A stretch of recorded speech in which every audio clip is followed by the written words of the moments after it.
que tu mue. Ori darai darai damanarai darai damanarai daramanata. Ori darai darai damanarai darai damanarai daramanata. Ori darai darai damanarai darai damanarai daramanata. Ori darai darai damanarai darai damanarai darai dai da. Hey darai dai dai darai dai dai darai dai da. Ori darai darai damanarai darai damanarai daramanata. Ori darai darai damanarai darai dai dai darai dai da. Ori dai darai dai dai darai dai dai. Hey! Спасибо. Et voilà pourquoi il n'y a pas une belle fête qui peut se dérouler, une belle fête russe qui peut se dérouler sans les tziganes. C'est incroyable, on a vraiment envie de danser, on a envie de chanter. C'est du vrai bonheur, c'est extraordinaire. C'est la joie.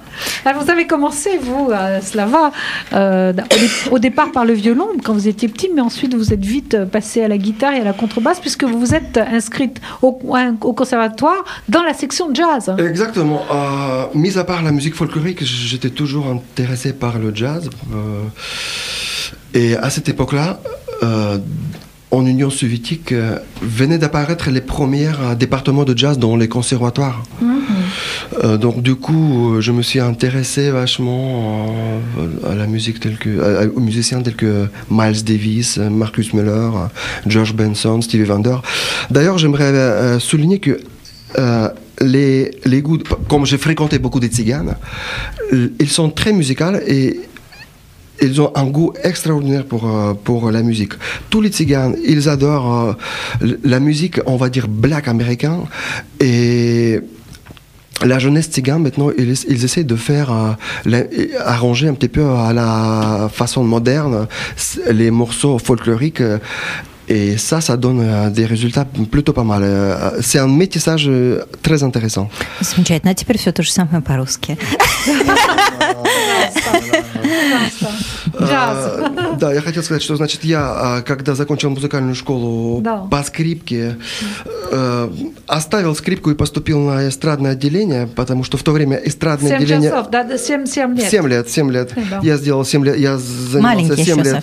Да, занимался 7 лет скрипкой, и когда пришло время поступать в музыкальное училище, я поступил на эстрадное отделение по классу бас-гитары и контрабаса, потому что увлекался джазом. И в моей семье очень много слушали эту музыку, в частности, таких исполнителей, как Джордж Бенсон, Стиви Вандер, и вот в этом духе.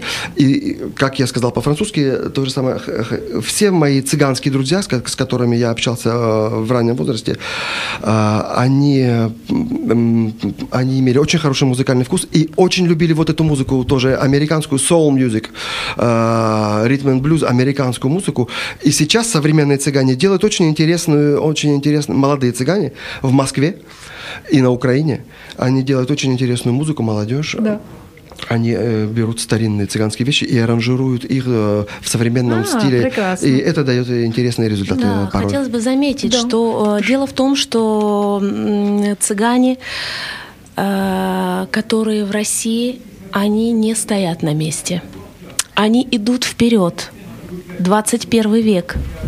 Мы ни в коем случае не забываем свои истоки, корни, наши старинные песни, которые еще исполняли наши прабабушки и прадедушки. Это все с нами, оно никогда не уйдет, и это мы будем передавать и дальше своим детям. Но мы развиваемся и идем вперед, и мы ищем что-то новое. Мы пытаемся, мы прогрессируем, потому что болото — это плохо. Donc en fait, les tziganes ont une grande culture musicale et ils ont toujours été très impressionnés par les nouvelles tendances et ils essayent en fait d'apprendre à leurs enfants, donner cette éducation musicale. Donc c'est un peuple qui progresse, qui veut aller dans l'avant et toujours de l'avant. Alors, je ne sais pas, Jana, non mais je sais que c'est Jana et je la regarde depuis tout à l'heure, vous ne la voyez pas, chers auditeurs, mais moi je vais vous la décrire. Elle est magnifique, elle est brune, elle a des grands yeux de chat vert, je crois. Zélione Glazada. Et en plus, elle chante magnifiquement bien. Donc, c'est un plaisir de vous avoir en studio avec vous, Slava. Donc, j'ai bien compris, vous avez donc fait ensuite de violon à la basse, à la contrebasse, un petit peu comme Avishai Cohen, qui au départ était premier. J'adore. Moi aussi, j'adore. J'adore ce musicien, j'adore. Et lui aussi, il a fait ses classes aussi à New York avec Chick Corea et maintenant il a monté. Oui, c'est un grand. Pour en revenir donc à vos études au conservatoire, vous avez parallèlement toujours joué, j'imagine, rejoint des troupes. Vous savez comment ça se passe, comment ça se passait à l'époque dans les pays de l'ex-Union soviétique. Oui. Il fallait bien gagner la vie. Voilà, et pourquoi pas avec la musique, vous voyez. Donc j'ai commencé à travailler dans les cabarets, dans les restaurants, dans l'animation des mariages, avec les groupes tziganes notamment. Je pense que de l'âge de 13 ou 14 ans. Voilà. Ah oui. Voilà, et c'est ce qui m'a apporté une expérience énorme. Ah oui, vous avez rencontré d'autres musiciens en plus qui vous ont aussi apporté leur savoir. Ну, Слава человек уже давно известный, уже давно известный во Франции. И в России он начал работать, с музыкантами с возраста 13-14 лет. Я правильно все поняла? Абсолютно верно. Alors, si j'ai bien Конечно, Жанна, извините, я перебиваю, Жанна, она начала намного раньше, она начала с 5 лет. Мы сейчас обязательно поговорим о Жанне. Parce que vous, c'est l'Ukraine, vous êtes né à Moscou. Je suis ukrainien, elle est russe. Oui. Mais, c'est chaud. Mais justement, il a fallu que vous veniez en France pour pouvoir vous rencontrer. Est-ce que c'est la magie de Paris qui vous a plongé dans un tel romantisme qui vous a fait vous rencontrer? Ça, c'est le destin. Судьба. Судьба. Это судьба. Нужно было встретиться в Париже.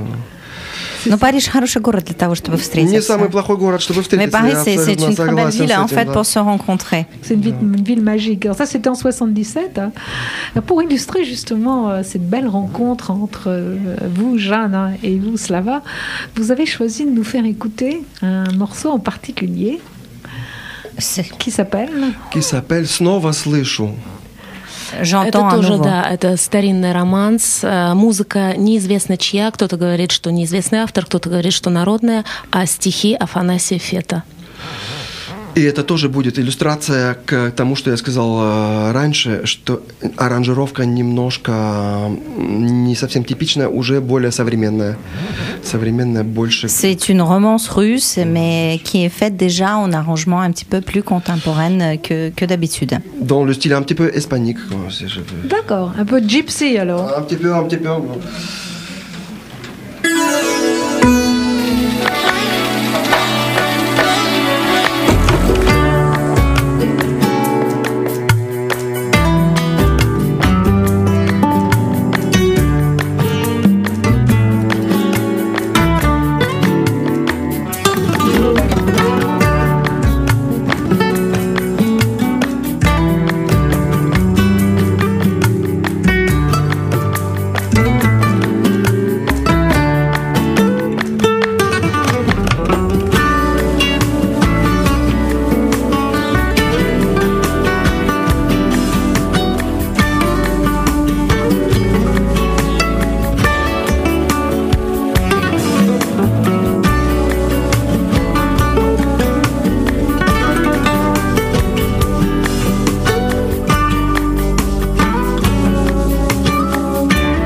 Жан, так а вы с какого возраста стали петь?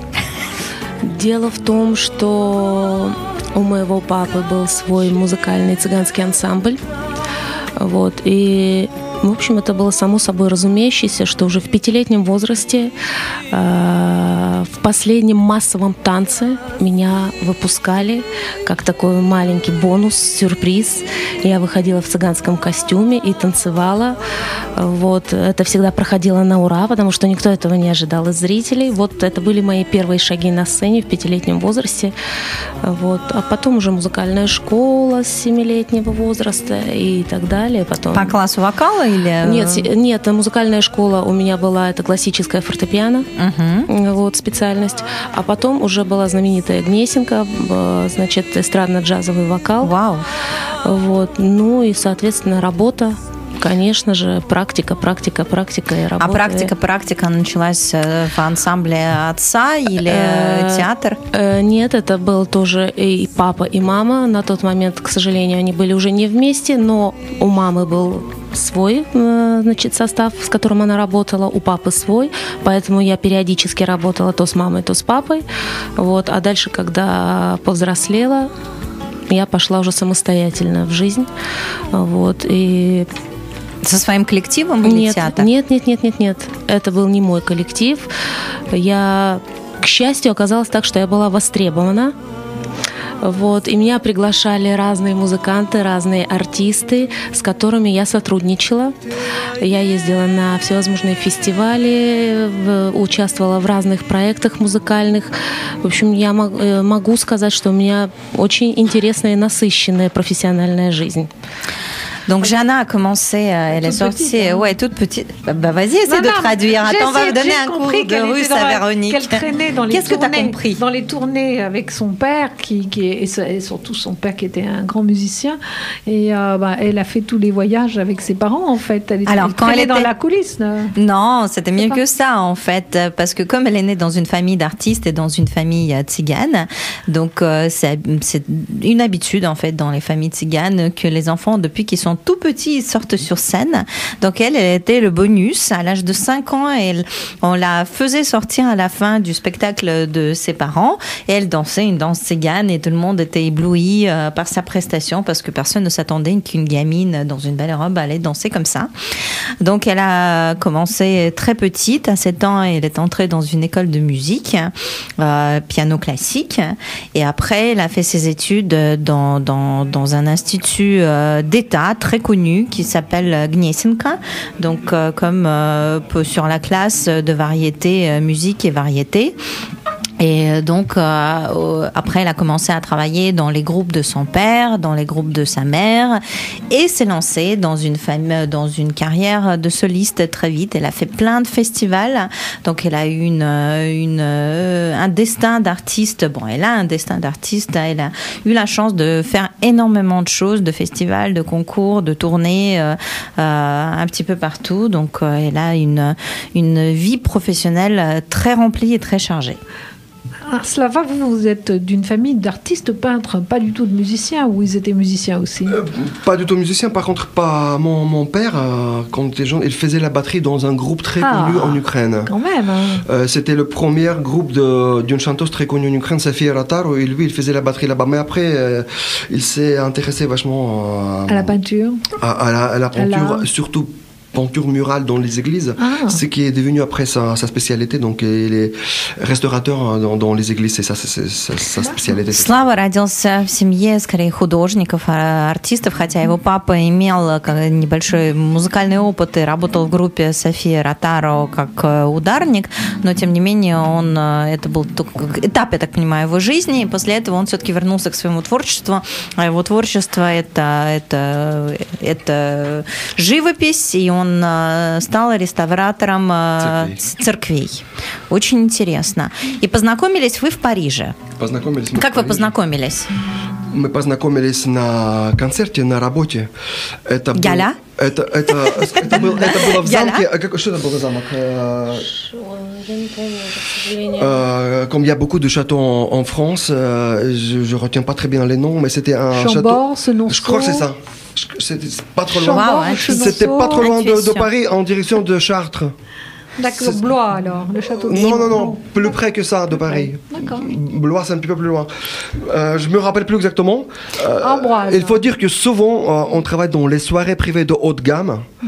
Et les soirées comme ça se passent en France dans les châteaux. То есть это было гала, это был такой частный вечер, красивый в замке недалеко от Шамбора. Exactement. Et puis, si on veut savoir tous les châteaux en France, il faut lire le nouveau magazine Piatra Respublika. Хорошо. Là, c'est tous les châteaux C'est français. promis.